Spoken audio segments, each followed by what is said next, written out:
So I go to the University of Maryland. They're a research hospital, so of course they're doing the. I figured they'll know the latest research. Maybe they'll have more stuff. Again, there's no data on this because the drugs I'm taking are really new, and so they're all like, we don't have a lot of data on somebody taking the therapies that I'm doing, and whether or not those supersede or replace the need for radiation. Um, it's a systemic thing. Like, so I mean, like I got it today, as you can see. It treats the whole body just like chemo, but it goes just after HER2 cells. So it's treating local stuff too. I don't know why I need to radiate a local area, and I was kind of like, well, I mean, it's redundant, right? It's just a different weapon. We're assuming if there are some rogue cells out there that are resistant to chemo and to these monoclonal antibodies, maybe they're not resistant to radiation. So obnoxious. So anyway, that would be the only reasoning as to why. So anyway, so I go to this other lady. She was lovely. She was lovely, very personable. She was like, I'm a nerd, but she was leaning towards me doing it, just like the first doctor, because they were saying, look, you had lymphatic vessel involvement, which is like when they did the biopsy, they saw that there were cancer cells in the lymphatic vessels, which are the vessels that like go towards your lymph nodes. They were all troubled because I did neoadjuvant treatment and did the chemo first. They can't see the lymph nodes prior to, which is how they make most of their decisions. Is, well, we need to see if you were node positive or negative, and you can't see that unless they're cutting you open. They cannot be 100% sure. So they knew I had a large tumor. That goes into factor. The aggressiveness, that's a factor. All of those are factors. But the node thing, they were like, oh, so that was a problem. The fact that it was HER2 positive. The fact that it was young, so it could come back. Those were all different risk factors. So she was leaning towards, she goes, I'm leaning towards you doing it. She was like, but I like to get numbers. So if you don't mind doing another simulation. I was like, am I getting tattooed again? And she's like, no, we don't use tattoos here. Tattooed for no reason, guys. I could have gone someplace that didn't tattoo. She's like, we use stickers, markers, like glorified Sharpie markers, and they put these medical stickers on top of it to keep it there. I still have them on me from weeks ago. They were like, just don't try not to scrub them and peel them off.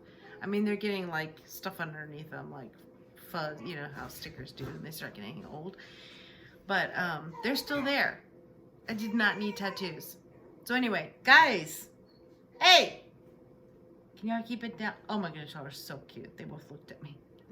Okay, so, pardon my dogs. So anyway, where was I? Stickers, not tattoos.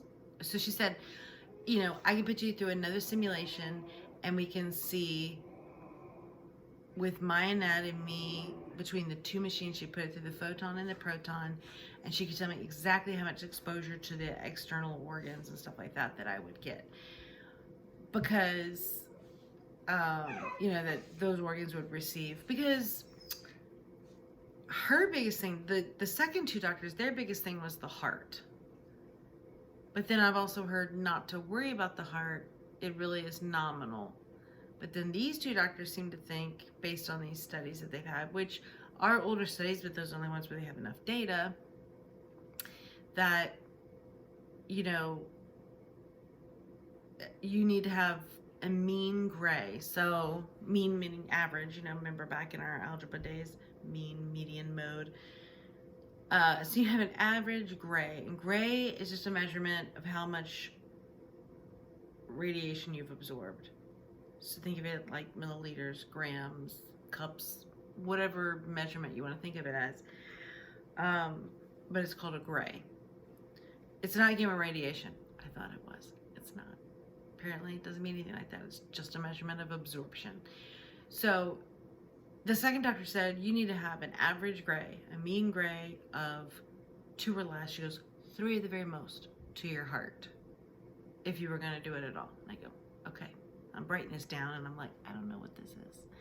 So then I had to research that. So the second doctor I see, she's also concerned about my heart. And she says, let's look at the numbers because we're going to figure out what the mean grade of my heart actually will be. The reason this is a concern is because there was research done on 1,000 women in some other country, but 1,000 women with breast cancer from 1950 to 2000. And you're thinking, that's really, really old. Yes, it is.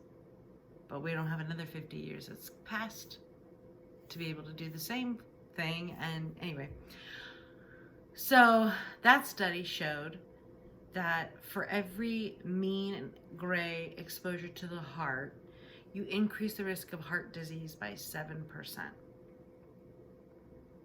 That's a lot. That's a lot. Now they're saying, we think it's less, but we don't know how much less. But we think it's less because in 1950, because it doesn't take into, I mean, I guess it takes into consideration the average of those women, but now we're only operating with technology in the later part of that study. At the beginning of that study in 1950, they just drew a square around an x-ray of your chest and said, just shoot it this way. And that's how they did it, you know?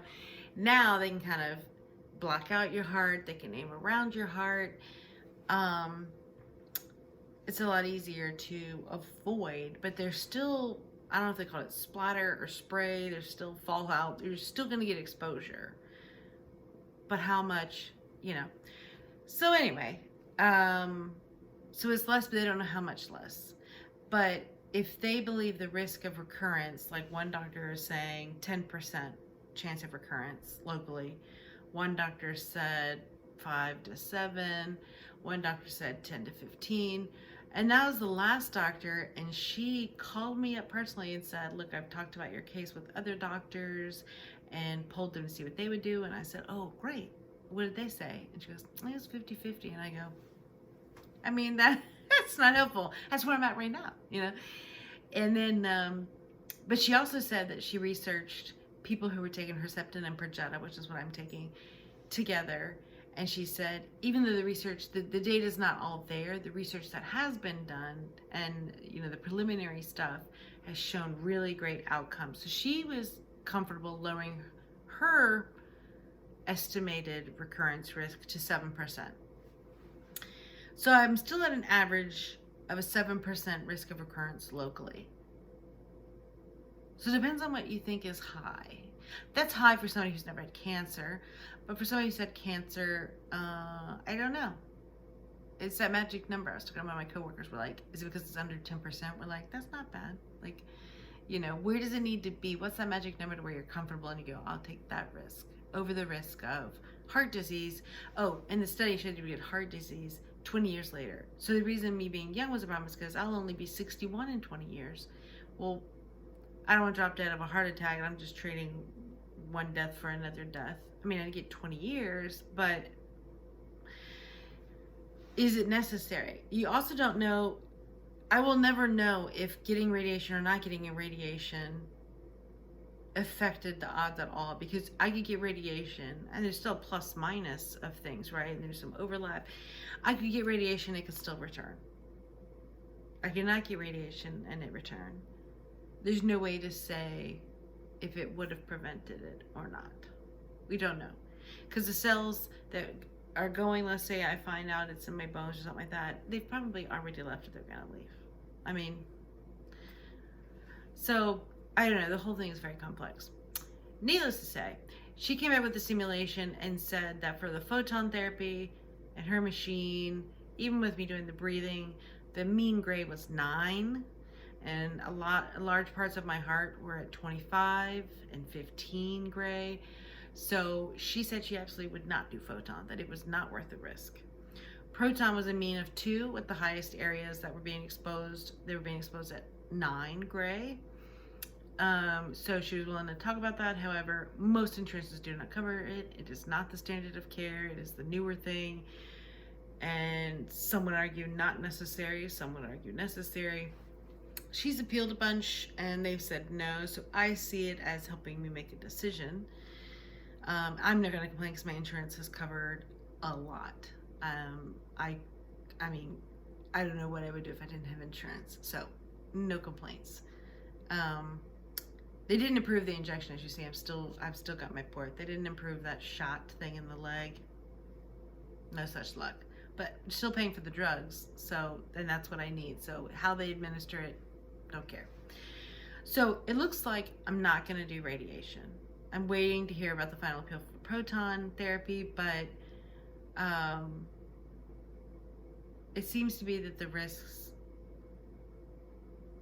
are too high for the reward in my case. And, you know, like I said, the greatest minds in the world in radiation are doing a study probably because they feel we don't think these people need it, you know?